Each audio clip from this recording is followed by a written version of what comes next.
moving part of your attention to the touch points where the feet are touching the ground, where the legs are touching the chair. These really obvious places where the body is anchoring into the ground. And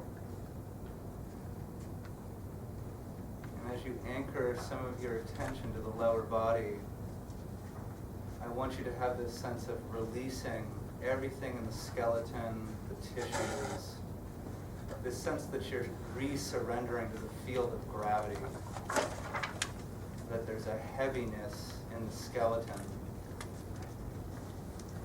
and a kind of downward movement that basically feels good. Rejoining the gravitational field of the planet.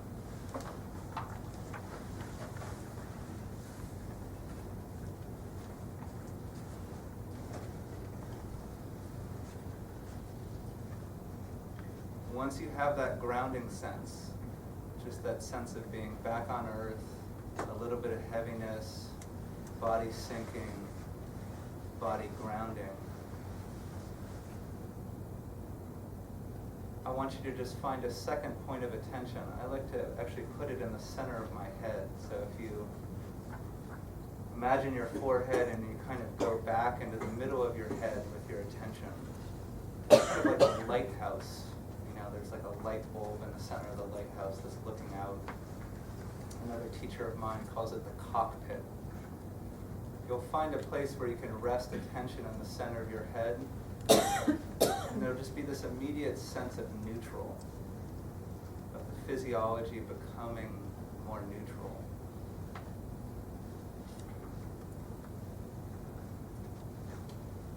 And then for the next few seconds, I just want you to have some of your attention in that neutral place in the center of the head, and then some at your feet or another part of your body touching.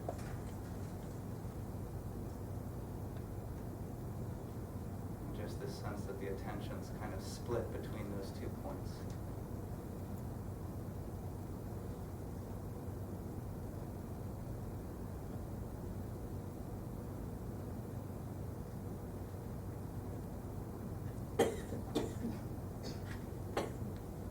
Good. Wow, you're all mindfulness veterans now. I'm going to stand up to welcome all of you. There's front row seats if you all want to come up. There's some in the back too if you're feeling shy, but feel free to come over if you want. But welcome, everyone. I want to orient you to the night a little bit. I think we have till about 8:30. And is that right? 8:30-ish. And the aim for tonight is to kind of orient you to mindfulness if you happen to be new to it, let you know a little bit about what's happening in mindfulness and education, and then generally these nights digress into what does this mean at home? And so we want to share a little bit about how you might be referencing or integrating mindfulness a little bit into your family life. And just to get a sense of who's in the room, can you raise your hand if you are a mindfulness practitioner, you're here for the other parts, but you kind of know what mindfulness is? Okay. And then raise your hand if you've never heard the word until this year and you're brand new. Awesome. Okay, great.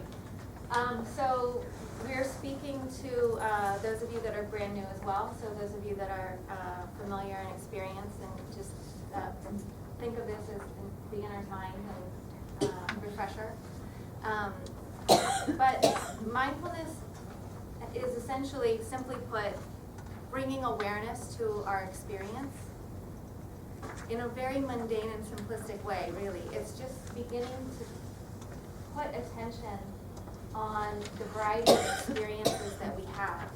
So we can be mindful of anything. We can be mindful of anything that we experience through our senses. So we can bring awareness to or be present with the touch sensation, be aware of or bring presence to sound, sight, smell, taste. And we can also bring awareness or be present with what's happening in our inner world. So that includes our thoughts and emotions, essentially. And the reason, one reason that mindfulness programs might be popping up very rapidly in recent years is because our general pace and momentum in life has taken us out of our sensory world in a way. We're operating a few steps ahead. We're not kind of taking time to experience the reality and actuality of what's happening in our current moment experience. And also the speed and pace of life has removed us a little bit from tracking or paying attention to or noticing the ebb and flow of our thoughts and emotions.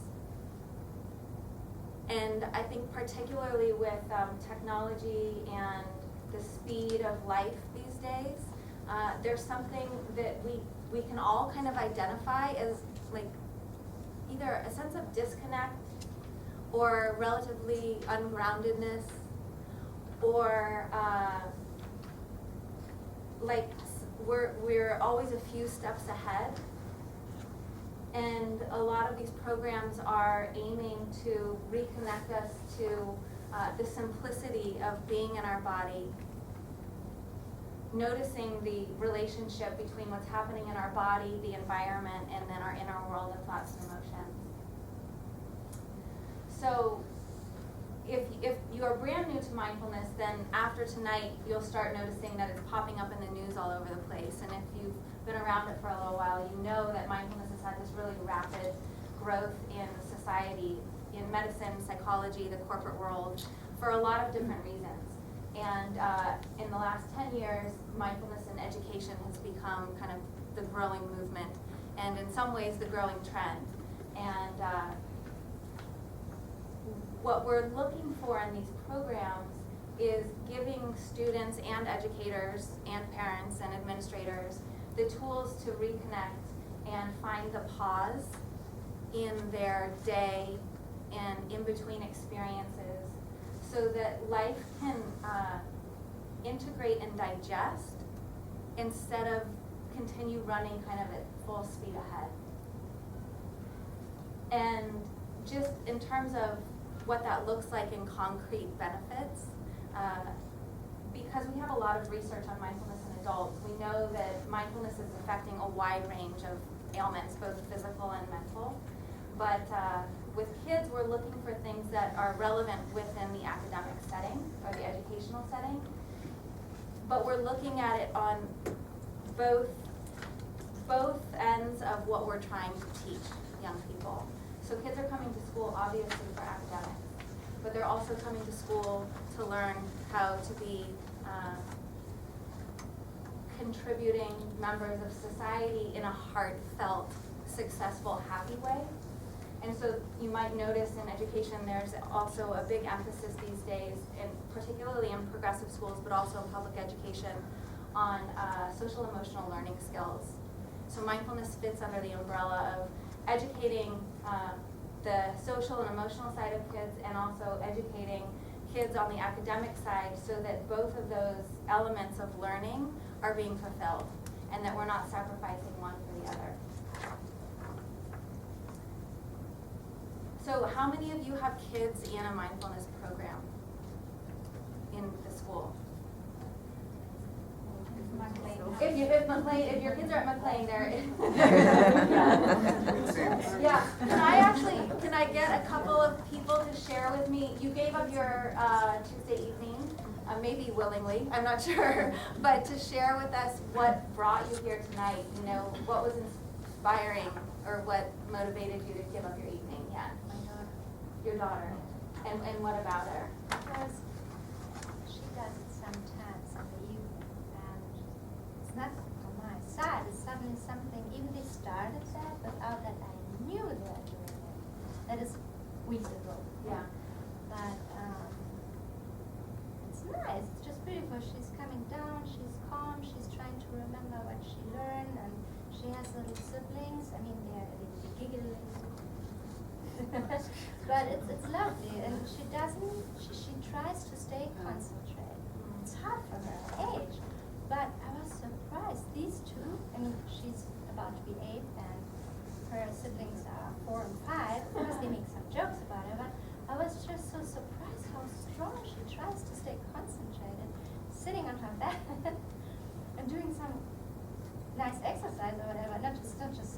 starts to stretch.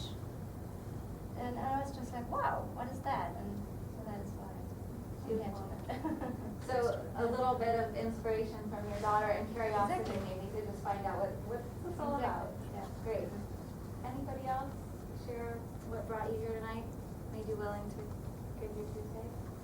My son, who's in second grade, he's a typical 8-year-old and needs a lot of support with self-regulation. And Dr. Alvizu actually coached him in one of her sessions and shared what I thought was amazing for him to have concentrated and focused on a tune that was being played. And he had to concentrate on what was his tone, which I would think would be impossible even for me to focus on something like that. But to hear that he lasted through that session was inspirational to me, and I wanted to find out more about it and how it can affect him day to day, long term, Right. and short term. So that's why I'm here tonight. Great, thank you. Yes. I'm here because I'm so delighted that the McLean School has brought you guys out here. And I teach mindfulness at my daughter's school in Chevy Chase, Maryland. And it's been to the 4th grade, 5th grade. And it's been so moving and inspiring to me to see the changes that have happened in the classrooms and to hear even the teachers talk about how their job has changed because the culture of the classroom has changed. And the kids have filled out questionnaires before they started, and then now they're 5 months into it, and how they have new tools and strategies for home and at school and on the sports field. So I'm excited to learn new ways of thinking about it and teaching it from you guys. Thank you. Yeah, they're touching on some of the obvious benefits that come out of mindfulness in education, and just to identify 2 of them that cover kind of broad categories. One is this improvement of attention or concentration. So actually this is not just about kids. How many of you find yourself regularly in the middle of an email or a magazine article or a book, and you find yourself at the bottom of the page and you have no idea what you just read? Or being in conversation with someone and you're there and then suddenly you're not, even though you're looking at them, and you've lost your presence with them, connecting and being available. We all kind of know these tendencies, and for kids that's showing up as kind of the inability to just be in a learning ready mode. And so in developing focus and concentration by bringing awareness just to the simplicity of our kind of mundane experience and what's happening in our mind and body, that kids are developing an improvement in their focus and concentration skills.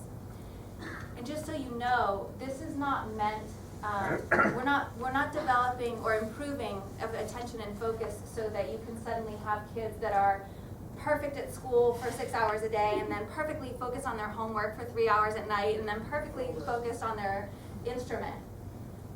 We're not trying to reinforce the culture that is sort of already hyper-focused. We're trying to balance out where and when and why we are focusing and on what.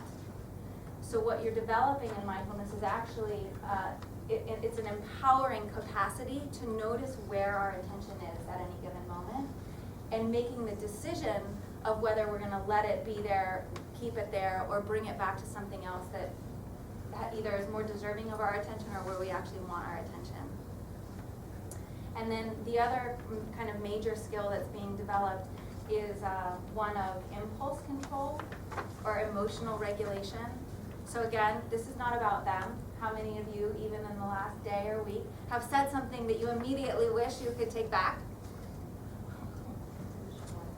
Yeah, I mean, most of us know that experience of either saying something or doing something that either immediately or later, when we reflect on it, we wish that we had done it differently. And the only reason that happens is that there's a disconnect between this impulse that arises in our system and the action that we take. And in order to kind of bridge that gap, we use mindfulness to bring more presence to our experience more immediately. And that immediacy allows us to have a more engaged or thoughtful action based on whatever the impulses are in our body.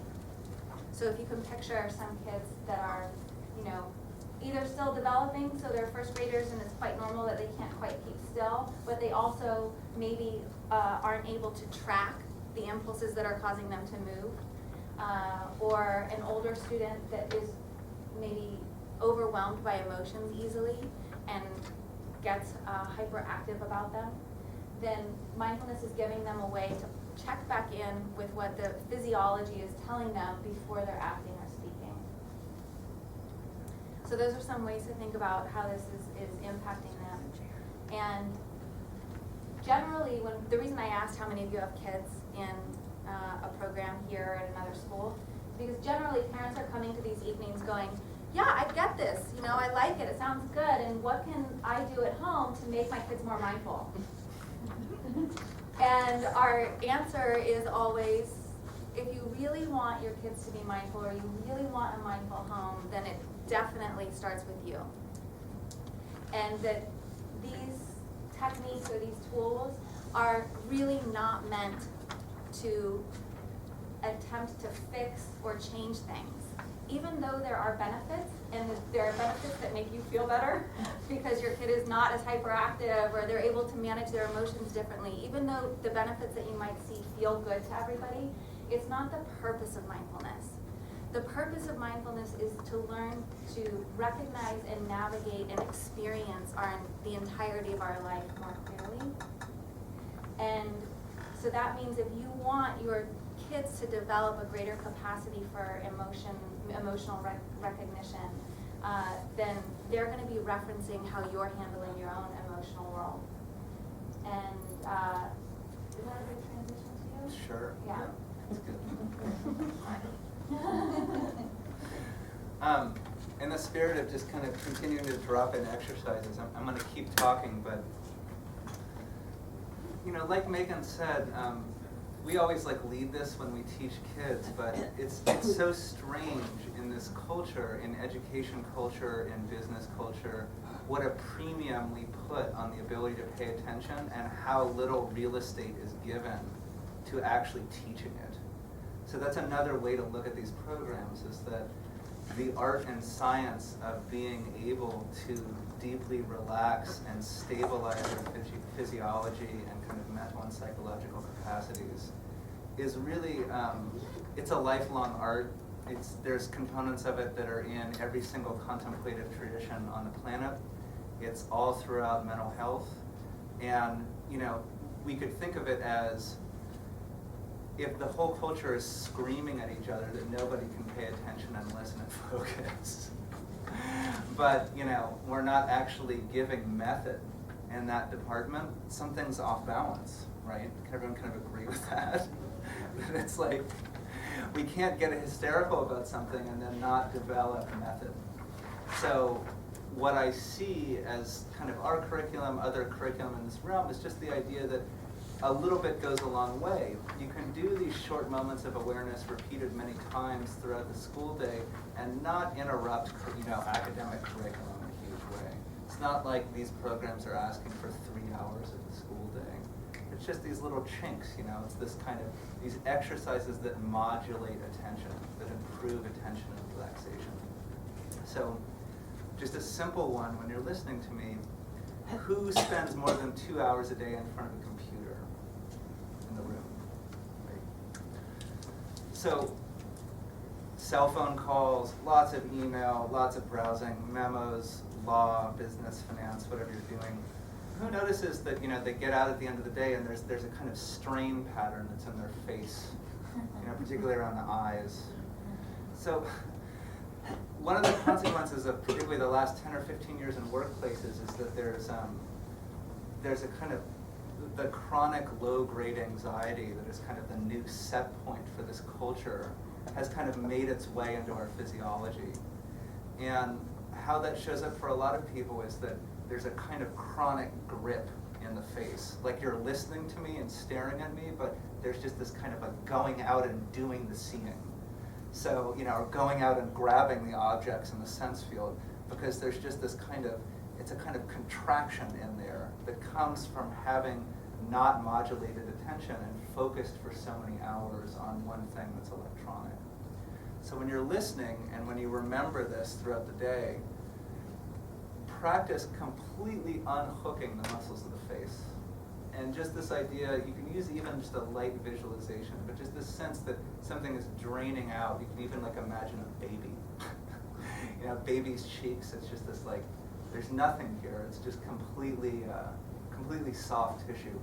So just the sense that the face, the jaw, and then the eyes, and the sense that the attention, like we were doing earlier, is going back and down. So that when I'm speaking at you, or when you're seeing things, there's this sense that everything is coming gently to you in the outside environment, that you're not kind of going out there and grabbing stuff.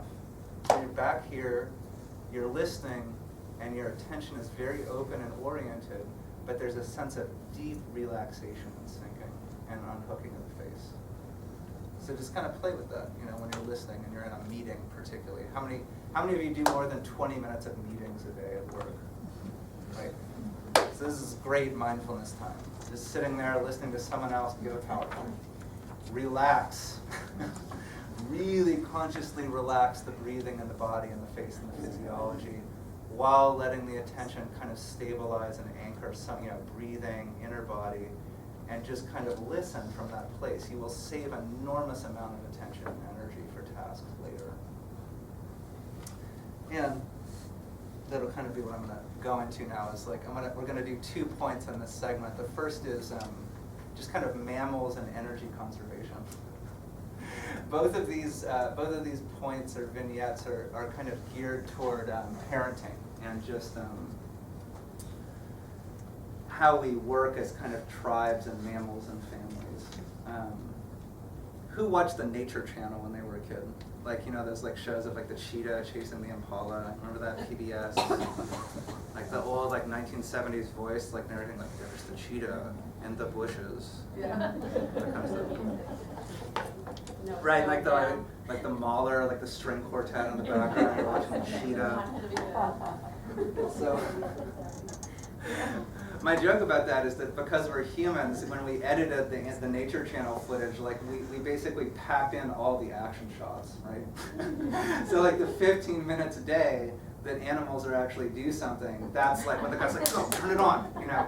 And then we filmed that and kind of edited a reel and showed it to society, and so everyone thinks that, you know, most mammals are these like violent, crazy creatures, just like running from each other all the time. And when you're actually out there looking at them, you discover that that's not true, that for 23 hours of the day, they're basically not doing anything. That there's just this idea that the cheetah or the impala or the wildebeest is just kind of sitting there, and it's like, you know, it's kind of chewing a piece of grass. It takes like 5 minutes to even chew a piece of grass. And then, you know, 30 minutes, it's like, oh, something moved in the bushes. Back to chewing the grass. So there's some real questions when you look at what our physiology is evolved from, and you just look at kind of evolutionary psychology, evolutionary biology, just to the extent, I mean, there's a lot of differences between humans and kind of other things on the planet, but there's also some aspects of our nervous system that are hardwired in similar ways. And one of the things you notice about all mammals in the animal kingdom, when they're with their young or their tribe or their family or just by themselves, is that they go through cycles of activation and deactivation in the nervous system. So basically something happens, either they chase something or run away from something even life-threatening. But then after that, it's a huge stress response, right? I mean, it's just like they get way jacked up. A lot of anxiety, everything's firing. But then that stops, and the system actually, just like we were doing in that first exercise, comes completely back down to the ground. Just that sense of, oh, I'm relaxed again. I have free and stable attention. I can look around in my environment and kind of locate myself. My breathing's normal. My heartbeat's normal. I can listen to what's going on around me. I can sense what's going on around me. So this is just this, if you were to map out a healthy nervous system in most mammals, it's kind of like a sine wave. You know, it's going like this all day. Activation, deactivation. Pay attention, relax. Orient towards a threat, let go. Our system is kind of designed to do the same thing, but we've put it in such a foreign environment to it over the last, say, 2,000 years, the main point is that, in a sense, we haven't caught up yet. Our system hasn't really caught up to all the new demands we're putting on it on a fundamental level. And what that means concretely is that, like, you know, I can sit there and literally try to take an SAT and feel like the impala, like feel like I'm about to be eaten by a cheetah. It's the same architecture in the brain that's happening for the wild animal, as is influencing my 10-year-old or you before a really big PowerPoint at a business conference. Whatever it is, you know, the reptilian aspect of the system is kind of there waiting to engage. And it doesn't really know. You know, it's not designed in a way to, like, be able to modulate too well. So as soon as that kind of kicks in, you're way in this other realm. You know, there's this sense that, like, if I don't give this talk well, you know, like, I'm in danger or something. Even though there's no evidence for that in the environment. So what I want everyone to consider, and the reason I'm bringing this up and just giving this context, is that there's something about the way this culture is moving, and the way that our kids are moving, and the way that family life is moving, where the new set point of our lives is kind of some kind of chronic edge of, like, a very extreme fight or flight response. The idea that even as early, you know, as like 30 years ago, 40 years ago, like when my dad was growing up in Brooklyn, Brooklyn Irish, and he would tell this story of sitting on his porch with his dad, who was kind of coal mining background, lived in this neighborhood, and they would sit there and they would do nothing for 30 minutes after dinner, you know, maybe like smoke a cigar or something, but they just sit in silence on this little porch swing, you know. And then there was a friend of mine who was an anthropologist in New Guinea. She said, I can't remember the word in Ghanaian, but she said they have a word for time after dinner. They have an hour where they just sit as a family and relax and don't say anything. They just relax. They're not even like doing like fancy neuroscience techniques like I'm showing you. There's just this idea that part of being a human being is to deactivate together. That you need, there's a cycle to being human. There's an organic cycle. You know, there's a seasonal cycle, even during the day, of like, we do a bunch of stuff, and then we stop doing a bunch of stuff. And when we stop doing a bunch of stuff, we really kind of relax and embody and attune with each other in this way that is deeply nurturing and settling. So there's a whole part of like mindful parenting, you know, some kind of clinical stuff, that's just trying to recover normal. We're trying to recover normal. You know, it's not, I mean, we can clinicalize it and write fancy books about it and have lists of 10 that we share on Facebook and all of that stuff that modern people do. But all of that is a surrogate for recovering these basic cycles and really the basic idea of just being able to ground and relax and have stable, free attention inside yourself and to your family members around you. So anything that we're going to say tonight, you know, like any kind of technique that we give you, the most exciting part about like recommitting to like the bare simplicity of your human experience is that it shows up all the time when you start looking for it. It could be just that moment after you like finish working with your kids on their homework and everyone's just kind of sitting together on the couch. Sit there 10 minutes longer. You know, don't have a plan. Don't structure the next activity immediately. You know, do what you got to do and then let go. Let go for a while before the next thing. Eat slowly, you know, cook dinner. Listen to people when they're talking to you. I mean, this is really, really basic human stuff. But for some reason, there's something about the nervous system and patterning that's happening, particularly over the last 10 or 20 years, where the speed in the system is just pushing past and through that level of our experience. And that's why we're giving these kind of talks. You know, I mean, there would be no need to teach this level of material if that wasn't so much the case for so many people. And mostly, I would say, it's not like it's anyone's fault. I mean, there's a certain kind of responsibility we have to take for our own family and our own life, but there's enormous pressure in the kind of social conditioning towards staying in this fight or flight response.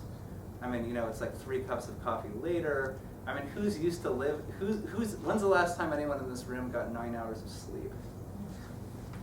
Yeah.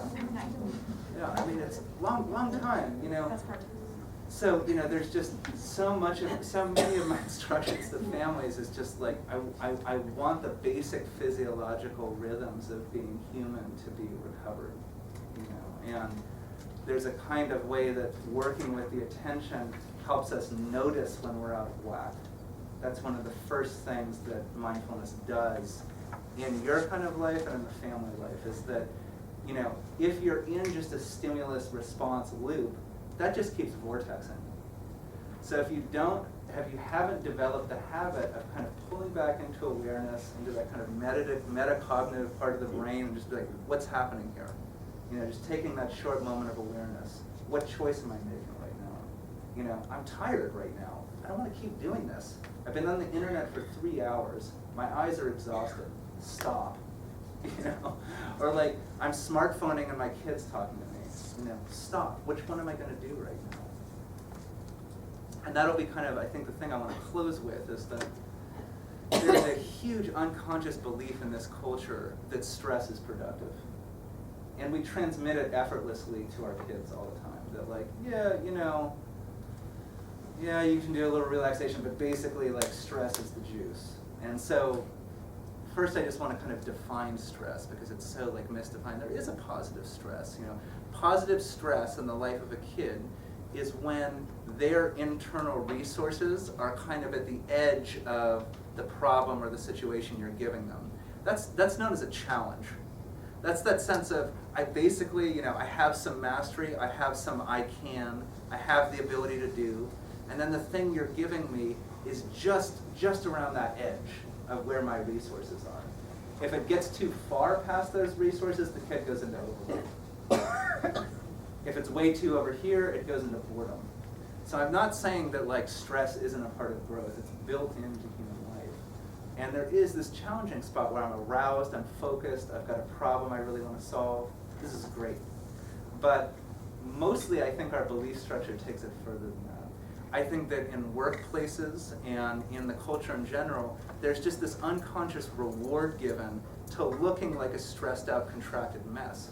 It's like that person like walking around the office like this, like they're not doing anything, but it's just like, I'm hella busy right now. Or like they're just, the people that stay 2 hours later because they think they have to. Like rather than cranking for 4 hours, they're like, I have to look a certain way. I have to look busy, I have to look productive. There's like a public perception war on that side. So what I want to get through is that the science just does not back this up.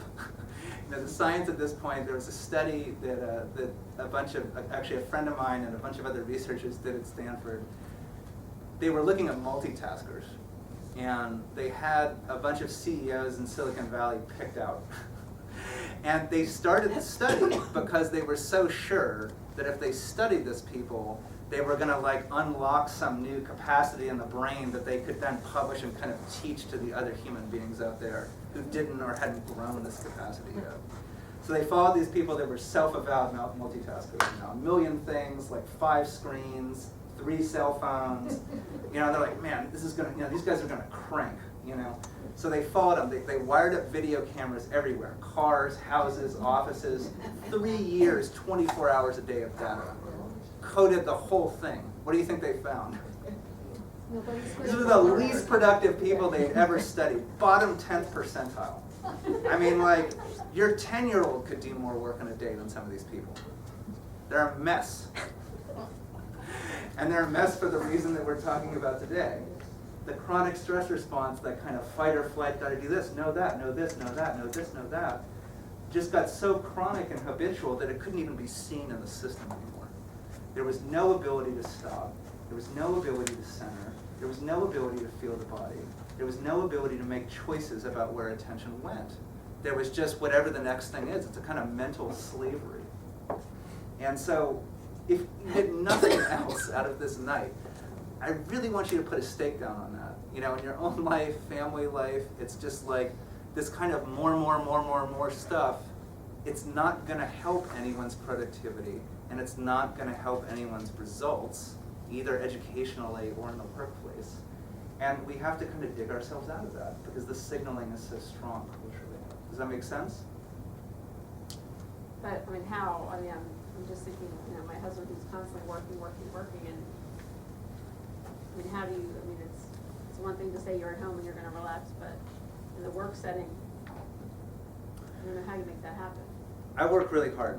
So I'm not, you know, there's a huge thing here. Mindfulness in the workplace, if we're talking about that level, mindfulness is asking you how you work. I mean, that's the application. So in his case, there's a book by a friend of mine, Mark Lesser, that I recommend. He's kind of a business coach. He has a book called Less.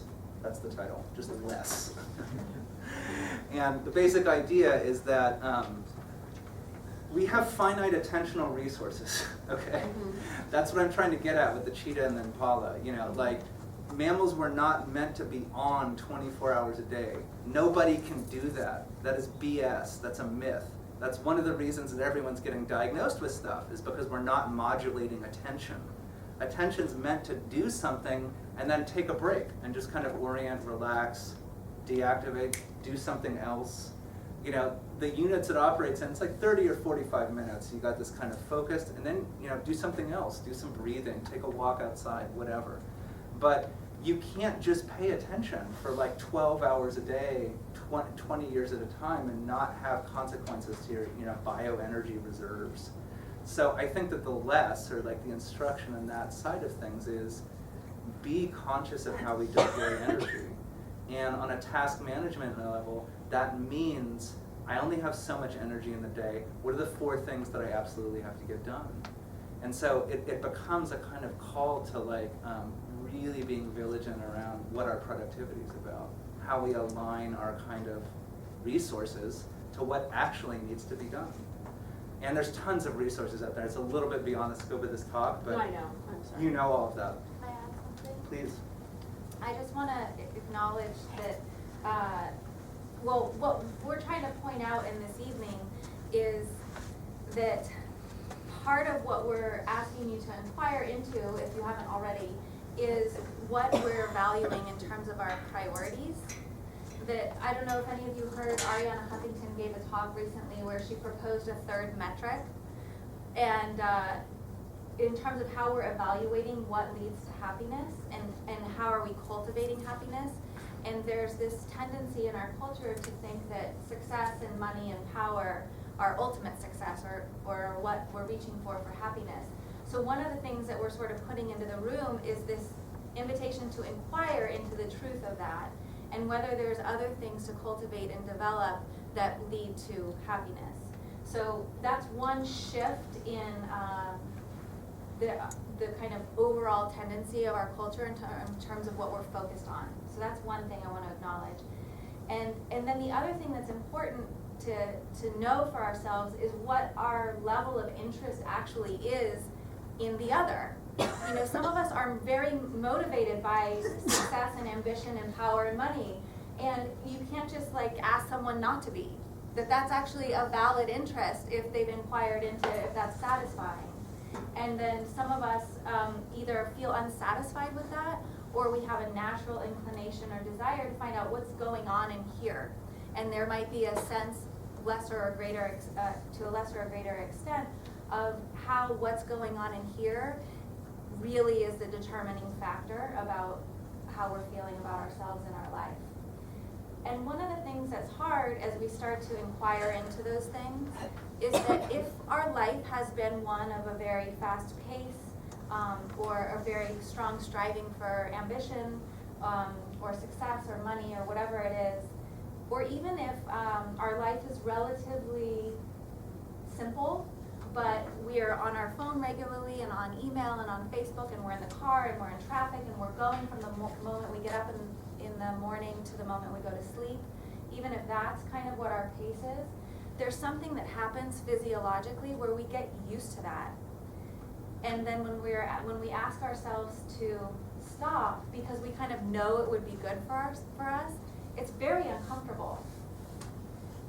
in a moment, we'll do another exercise for you to get a sense of what it's like to actually practice mindfulness in a little bit more of an extended way. And generally, when we introduce mindfulness, we're doing these very short moments, like Chris has done a couple. If we sat here with you for 20 minutes in silence, it would not be comfortable. But these short moments feel like a relief.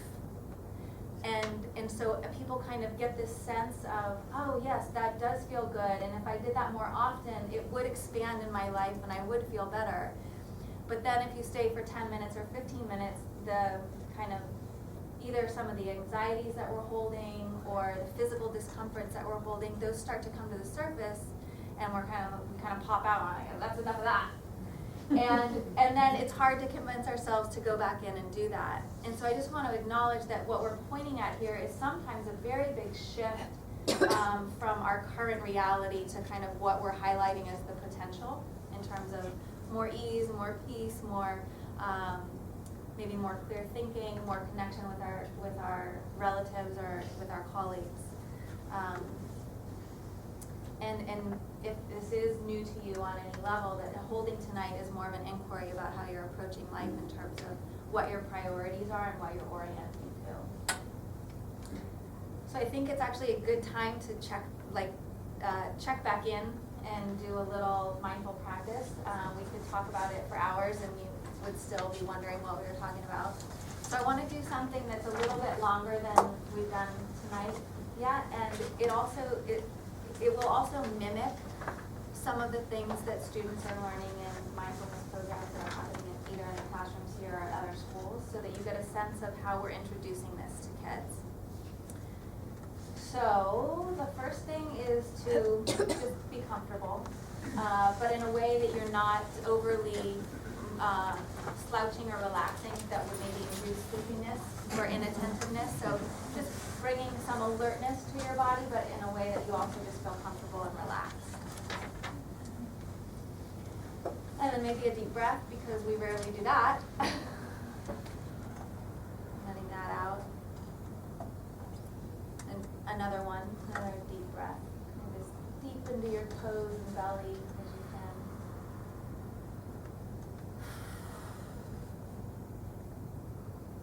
If you just did that, you might already notice that there can be an immediate sense of a physiological ease that kind of settles in, just getting oxygen to our brain.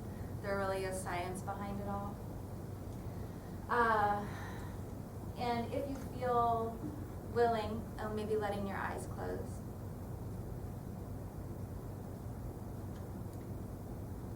And you don't have to continue to breathe deeply. I just wanted to kind of get you settled in your body a little bit. But now just letting your breath be whatever it is right now.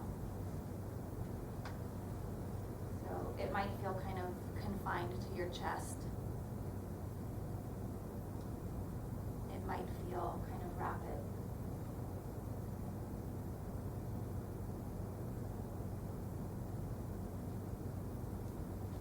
So no need to change it or manipulate it. I just want you to bring awareness to the fact that you're breathing.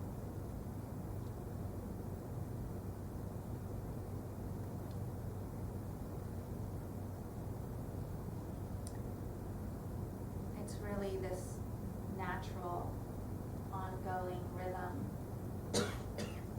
that's available to us at any time.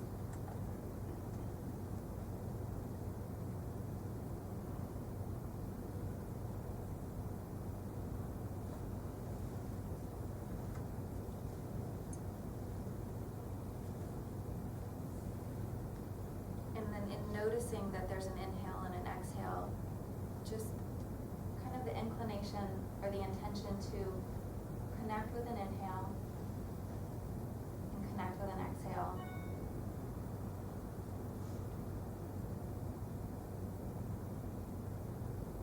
For a few breaths.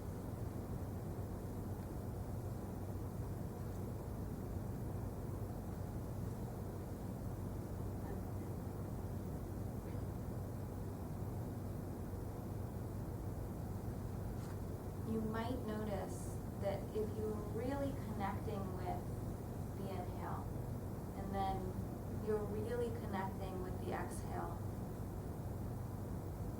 that there's much less space for obsessive thinking or analyzing. There's much less space for the cognitive inclination.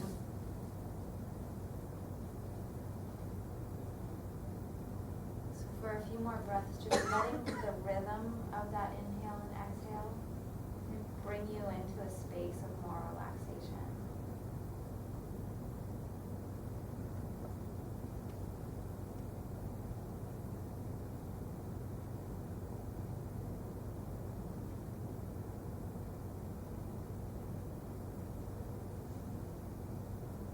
And then take a deep breath. Inhale. And letting your eyes open if you're not.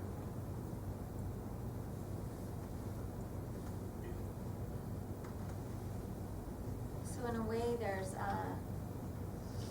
there's two aspects to mindfulness.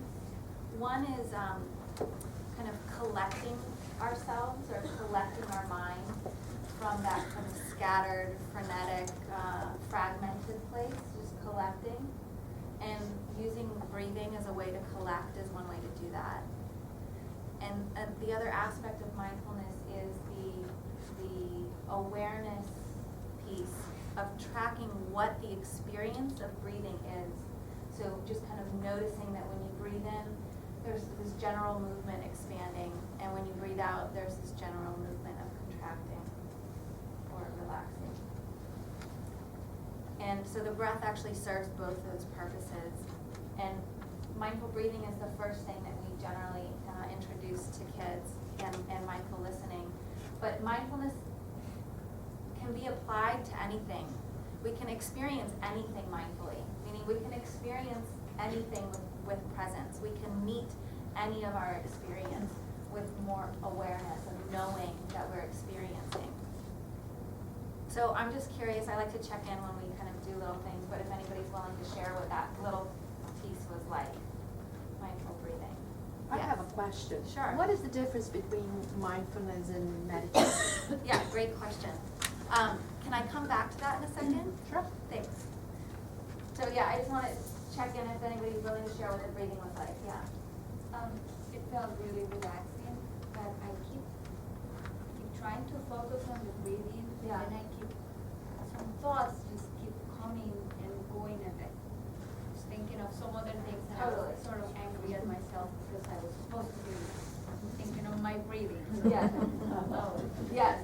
Did anybody have a similar experience of just kind of noticing that your thoughts were fighting with the attempt to be focused? That's basically the first thing people notice. Because all you're doing is you're shining a light on what's usually happening in your mind.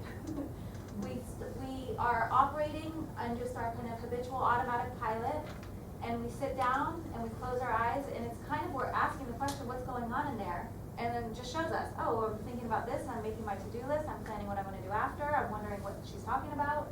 So it's just shining a light on what's happening. And if you didn't experience that, it's just because it was only 2 minutes. So there's this inevitability of noticing the activity of our mind. So in a way, you can think of that as an insight. Okay. So yeah, not as something to be criticized, because it's completely normal. And But you're the goal is not to have those thoughts, right? Just to be able to think, like to focus on your breathing and not have these things coming.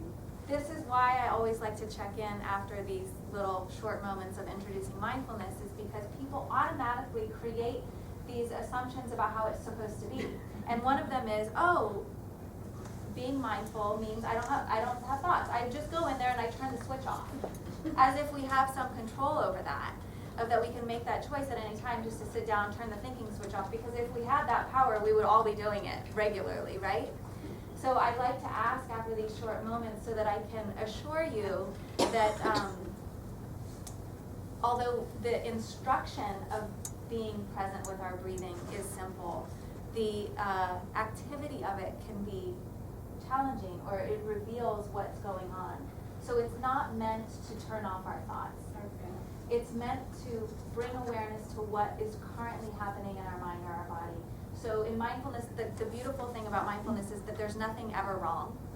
that everything in our experience is acceptable, and that it's giving us a kind of heightened empowerment to respond to what's going on. So if we're having obsessive thinking or we're feeling anxiety, that the presence allows us to navigate that differently than we would normally just kind of keep rolling with it. When you were saying about expanding, then my brain started going into my lungs and how my lungs would look physiologically, so. Yes. Really, like, very good. Yeah, so please know that there's nothing wrong with that. And the idea with mindfulness, and when we talk a little bit more about what this might look like at home, the idea is, if you're interested, is to start implementing short moments of mindful breathing or mindful listening or mindful awareness. And it will naturally start to adjust kind of what your thought patterns are doing. And you will at times experience this kind of relief of, oh, that was really nice. I had a breath without the impinging thoughts. So I want to go back to your question, and then I think we should talk about at home, stuff at home. The question of what's the difference between mindfulness and meditation is a really good one. When I say meditation, what images come up? Eyes closed. Concentration. A chant. What was it? Lotus. Lotus position, yeah. Chanting, someone's a chanting. Slow breathing. Yeah, I mean, am I kind of right when I say there's, the image is like someone with their legs crossed sitting at the base of a tree, or, you know, their eyes, or in nature with their eyes closed. And also you mentioned some of the different types of meditation, like chanting, and meditation can be, the word actually, if I asked each one of you, would give me a different definition. And there's chanting that is meditation, there's visualization that can be a meditation, there's different kinds of mantras or concentration meditations. Some people would call running a meditation. You know, there's these just different ways that we can identify meditation. And you can do mindfulness meditation. In a way, kind of what I just walked you through, in a sense, was mindfulness meditation. The difference with mindfulness is that it's a very particular technique, and it's something that can actually be extended and applied to everything, not just sitting with our eyes closed. That we can do mindful walking. It just means we're noticing it. We're just bringing awareness to it. We can do mindful seeing, which just means our consciousness is meeting our eyes in a way that's receiving the outside world with this kind of metacognition of knowing. We can be mindful while we're doing the dishes. It just means connecting with the different sensations and the temperature and the intention to wash the next dish and the movement of our hands. We can be mindful in conversation. It's harder, but it means we're tracking what our internal activity is in response to what the person is saying, and we might see our thoughts arising in preparation to say them. And so mindfulness is bringing this kind of level of metacognition to our experience. And that's not always what meditation is. Meditation can be many different things. So I hope that answers your question. Yes. My question is more with the children that have sensory integration. Are you familiar with a child that's hypersensitive already to the environment? Yeah. And how does this help them navigate it? Yeah. Because it seems almost counterproductive to a child who's trying to block out. For example, my oldest child can hear something 30 feet away, so in the public schools, she's shot by the end of the day. She needs downtime. Right. So asking her to be more aware Yes. is I'm going to answer that briefly, and then I think Chris will add something to that. A lot of the sensory overload experience for kids that are having, they're having sensitivity to the stimulus, whether it's sight or sound or touch. Mm-hmm. That what's happening is the incoming stimulus is so overwhelming, and that there's not resources to understand the stimulus. So it becomes something that feels like impinging and attacking, and so the whole system is freaking out. Like it's just too much. And so what mindfulness is introducing is actually a place in them that has the resource to find calm amidst the input, And that they'll develop over time an ability to either be in a space that has some calm, knowing that the stimulus is happening, or they're making a choice, but it's a mindful one, to meet the stimulus with awareness.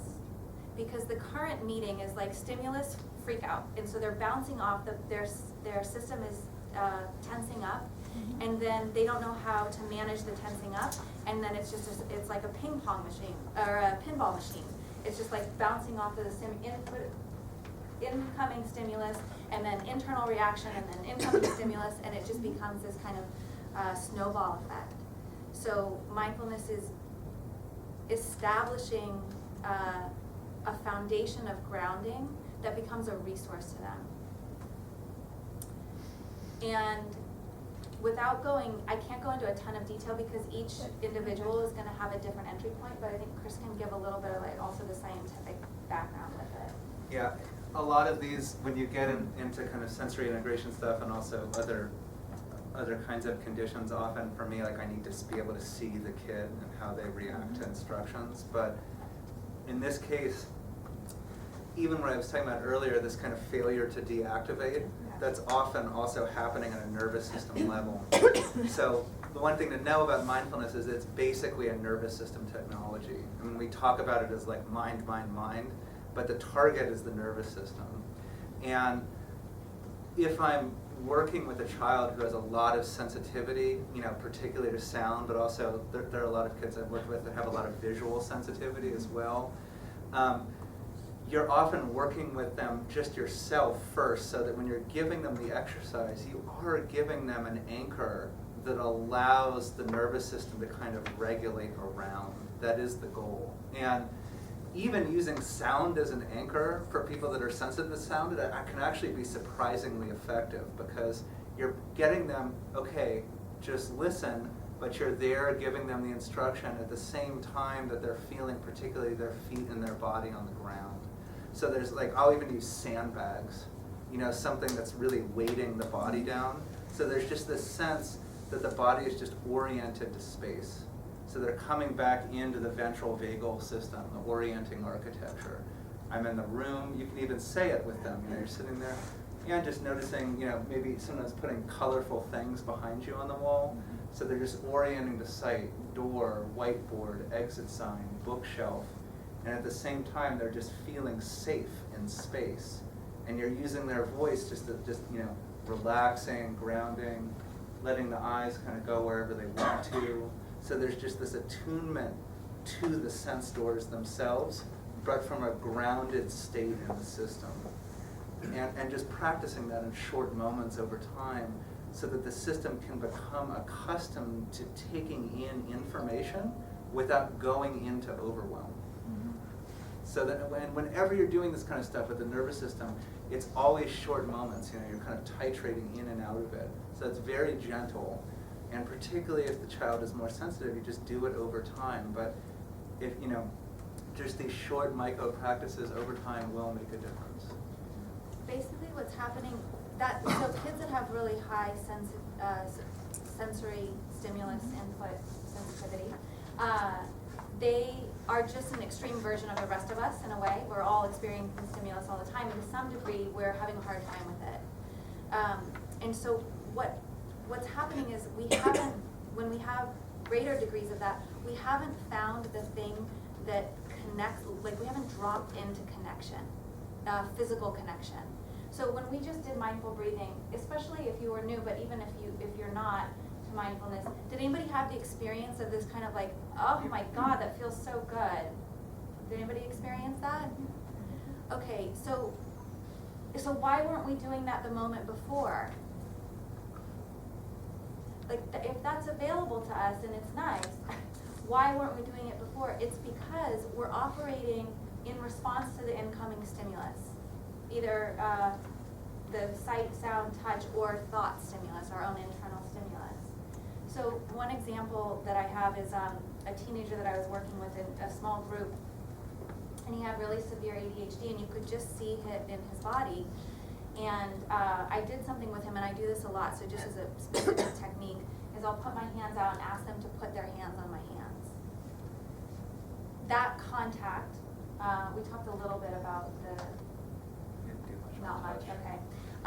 Anyway, that contact can be very grounding, and then I just had him take a few breaths with me. And with his concentration on that contact and just a few breaths, he touched a place that he had not before. He said, I've never felt relaxed like that before, and it was just an instant, but he found it.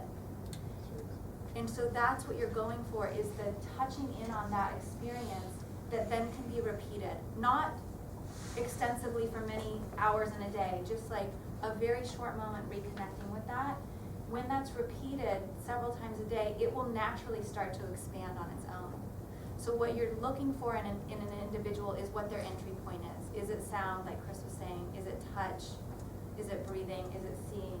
But something that gives them that experience of, oh, that's where that resource is. That's where that stabilizing anchor is.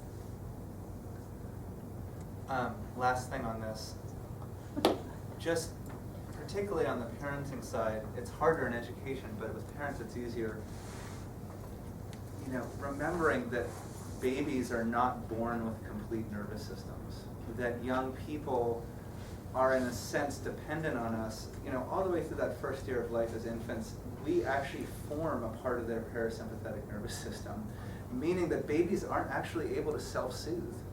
So if they get activation, they're actually relying on mom and dad, just the holding and the touching. That's actually what's deactivating their system. And even though that's like the kind of most gross level when they're quite young, but that relationship, the idea that the adult or the caregiver or the teacher has a self-regulatory function in relationship to the student just continues. And there's two ways that humans and kind of big brain mammals help the young and kind of the tribe self-regulate. The two great ways. The first is touch. I mean, this is just primal. The idea that a regulated adult, a mom or a dad, can actually be present and just put their hand, just here, just that touching with a lot of presence, that provides huge regulation. So when you're working with your own kids, particularly if you're doing any of this kind of stuff, that's going to be part of kind of setting it up. The second thing is voice, particularly mother's voice to the baby, but just the quality, the prosody of voice is the voice, the intonation of voice actually regulates children. I mean, it's evolutionary psychology, it's the quickest way that, it's like, where am I, you even watch a cat, it's like, there's this kind of call and response going on. So the quality of the voice and the touch are, from a parenting point of view, mixing those two areas with mindfulness is a huge area of resources for everyone. Okay, so I don't want you to leave tonight without feeling like we gave you something that you can do at home. So the packet that you received has a lot of this, but I want to give you just kind of an outline of it, and then maybe that will elicit some clarifying questions. I already said that if you really want your kids to be mindful, or you want a mindful home, that you ultimately are the one that's responsible for it. It definitely can't be you saying to the kid, go practice mindfulness, come back better. That what Chris is pointing at is that this is relational, and they are feeding off you, and you in turn are feeding off them. We get tons of stories of parents coming to us and saying that their kids started telling them, Mom, Dad, you seem very stressed, and maybe you need some mindful breathing. So kids are going, have any of you had that experience in here? Yeah. So kids are recognizing their experience, the benefit of their experience, and automatically applying it to how it could help the people around them. So it can be this mutual experience. Sometimes parents want to really establish something at home, okay, we're going to have mindfulness time every day. And I caution against that, at least initially, that there's something really nice about mindfulness being introduced in the school setting, because kids are in kind of a learning-ready environment. They're willing to take in information. And there's something really different about teaching coming from parents, or requests coming from parents. So if you attempt and you get any kind of resistance, I beg you to just drop it, at least for the next month or 2 months or whatever. If you're asking them to do mindfulness and they don't want any part of it, then let that be that. Because otherwise you will lose the opportunity permanently.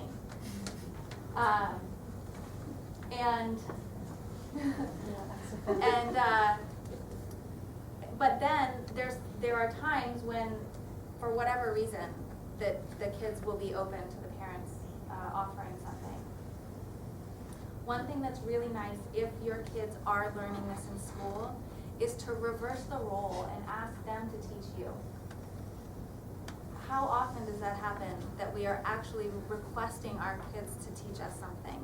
And what a gift that is, and you'll see their little hearts and minds just get so excited that they get to offer something. So asking them what they're learning, like you've been doing, and letting them tell you what's been happening at school, and in the sense of them teaching you how to do it. And then elicit the ideas from them about how it could happen at home. Oh, I love what you taught me about mindful breathing. How could we do that every day together? And let them come up with the idea that creates the routine instead of you trying to institute something. And then just in terms of imagining your family life and places where you can insert mindfulness if there's an openness from you and the kids. We want to give you just a few ideas of places where that could emerge. There's a way to do this formally and a way to do it informally. If you're going to do something formally, I suggest that you create a consistency with it and you make it very short. So by consistency, I mean make it the same time of day, the same place, and kind of the same length of time. So for younger kids, that could be after story, kind of a bedtime routine. Story time has happened, let's do 2 minutes of mindful breathing or 2 minutes of mindful listening, or if they've learned heartfulness lessons, you just ask for 2 minutes of something. If it's older kids, maybe it's the meal that you have together. If you have at least one meal together a day, then maybe it's the routine right before you eat. A minute of mindful breathing. We use bells in our program, so ringing the bell, letting it complete before everybody starts. So inserting this very simple routine that is incidental. It's not like we're doing mindfulness now. It's just part of how our family is together. And then some of the informal ways to do this is, like Chris was mentioning, the story of his dad sitting on the porch with his father. That's really, really absent from our culture. I mean, when was the last time you, let alone you with your kid, sat somewhere doing nothing? Both of you, not getting on your phones, doing nothing for no reason. It rarely happens. So if there's ways that you can catch those moments when it could happen, like you're sitting in the doctor's office, or so that you're not getting right on your phone, or you're waiting for someone, like a play date at the park, and there's just time to just wait and sit on the hill and ask questions about what they're sensing. Inquiry is really good, just asking what they're experiencing through their senses. I worked with families for a while, and I would take kids on walks and I would just question them the whole time, like, how many steps can you take before you forget to notice your feet? Or what temperature do you think it is right now? Or where on your face do you feel the sun? How fast do you think the wind is blowing? How far do you think you can see in the distance? Or how many colors do you see? Or name all the colors that you see. And it's just these things to start getting us connected to our actual experience, our physical experience, our sensory experience, not the proliferation of thoughts and generating of stories and emotions and replaying things and thinking about the past and thinking about the future. This kind of inquiry into the senses brings us back into this moment that there is a felt experience of relief. Just thinking of other informal things. We have one of our instructors that he didn't really follow the script at all for our program. He just didn't read the lesson at all, and he would just go in and ring bells and then just ask kids periodically, like he'd just talk with them, and then he would say, okay, everybody just notice how you're feeling right now. it causes an instant, even if it's just a millisecond, it causes an instant reference to what is really happening right now. Even if they don't understand what you mean, just by them trying to figure out what you mean, they've come out of story. They've pulled out of just the restless, ongoing mental activity. Just notice how you're feeling right now. Sometimes my attention goes to my feet. Sometimes it goes to the chair. Sometimes it goes to an emotion. And then just notice how you're feeling right now. So that could be said in the car. That could be said at dinner, before bed, on the phone. It's just this little putting out there. And our friend and colleague, Vinny, he has a saying of, don't make this weird. So we're saying all these things that are completely out of the ordinary in terms of how you're normally relating with your kids. So I don't mean for you tomorrow, just ask your kid 5 times, so just notice how you're feeling right now.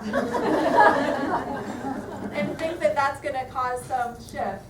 That it has to come from sort of a spontaneous inspiration, not kind of a structured adding to your agenda for the day, you know. But these are just ideas to get you thinking about. It's basically just you recognizing presence. It's you recognizing your own pause that you can invite them into in some way. And that honestly happens energetically, and then our words or our directives are just offering it verbally.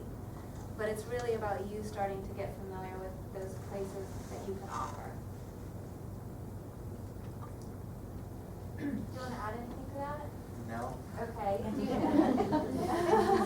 We have a few minutes for questions if you guys have questions. Can you talk a little bit about what mindful listening is like? Yes, I wanted to include that. Well, let's do it.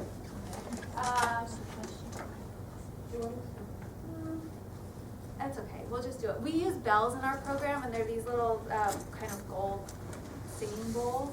And I would recommend getting one because they're fun. They're fun, and they make a nice sound. You can use them as your source of attention. Ring the bell, listen, and they last for sometimes a few minutes. Oh, thanks, Rosie. There's also something called a vibratone, which is more portable. Are you selling these outside? Yes, we are. Okay. Rosie's got a shop. Yeah.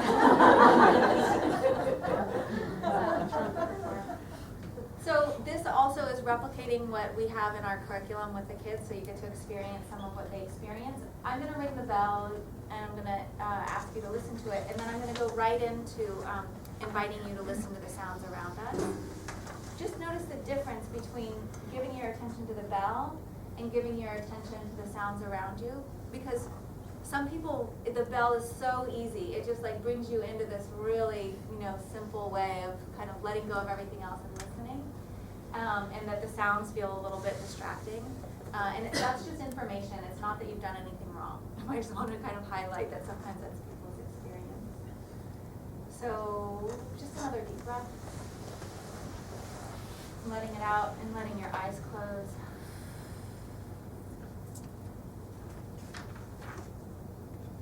And I'll ring the bell maybe a couple or a few times. Just let the bell come to you. And let it fall on your attention until it's completely gone. And when the sound of the bell is completely gone for you, just allow your attention to open up to any of the sounds that are around us right now.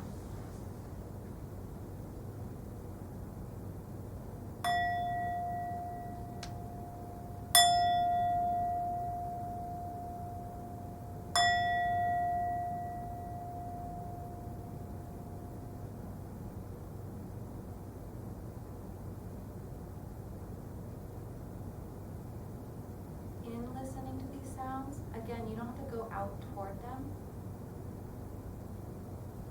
Your awareness is kind of like this blank receptive palette that just receives the sound coming to you.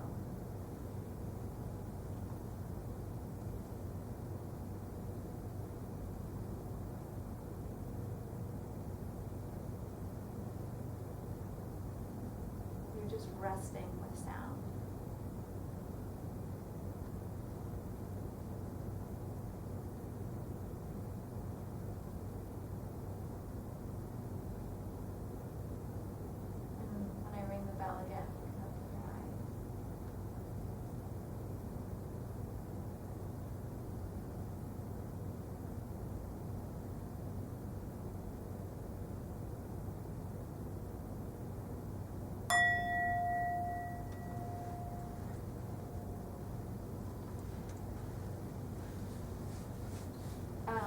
there's some bells that last longer. And they all work, but sometimes with the longer ones, you get the sound for a long time. Just a note on to kind of sew everything you've done together. All of these practices, the one word we use with kids, Megan actually does it like a boat, but it's their anchors. So you have a boat, the mind goes away, and then it's got an anchor. You sink the anchor down. So one of the goals of the program, very simply, is that every kid gets an anchor that works for them, kind of in their own physiology. So whether you use like the touch points, which was the first one, the breathing, which was the second one, or sound, you're picking something in your somatic or sensate experience where attention can naturally gather around. And this has far-reaching kind of uses. It's used a lot in addiction treatment now, particularly in the mental health realm, depression.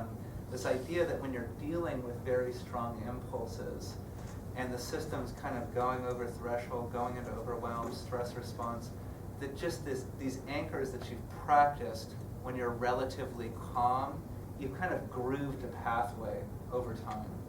So one of the practices that you can just pay attention to coming out of this is, if you try short moments of mindfulness practice, where does the attention settle for you naturally? Do you orient externally, like to sound or to the kind of visual field? Or is there just kind of going into this basic expansion and contraction breathing mechanism? Or is it just something that you can feel, like the inside of your hands or your feet or some aspect of the inner body?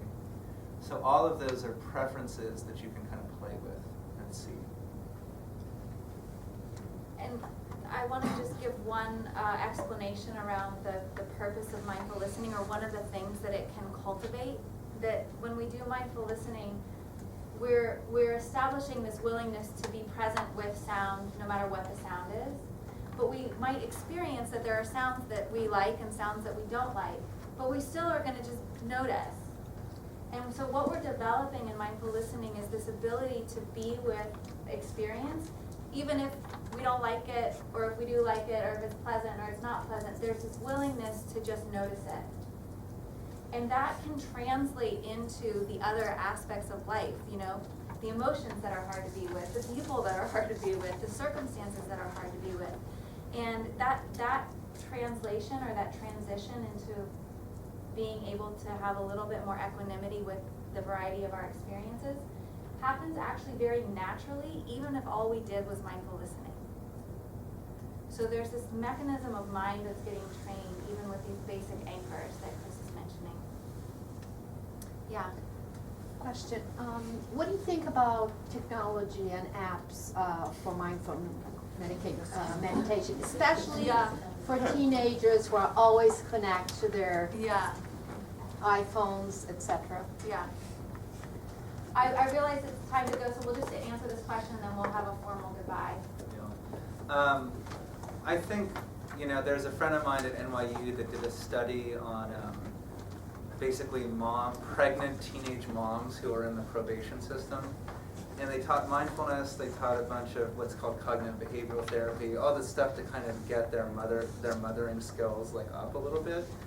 And you know, it had all sorts of not very good results, some good results. But the one thing all the teenage moms said in this study is that the thing they liked best was receiving text messages on their phone reminding them to hold their baby. And then reminding them to take a mindful breath with their baby.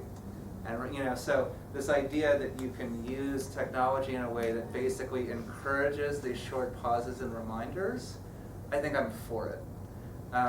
If it's just like getting sucked into some like app for no reason, that's just like kind of keeping that other part of the brain online, I think it's counterproductive. So I think it could go either way, depending on what the technology was doing specifically. I want to respect your time. It's just after 8:30, and thank you all for taking a couple hours out of your evening, and best wishes to you and whatever your exploration in this continues to be. Thanks for Thank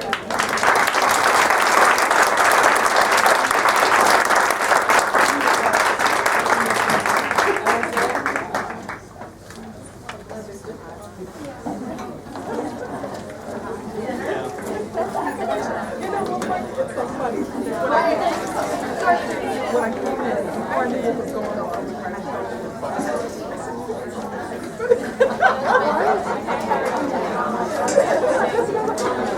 Participating.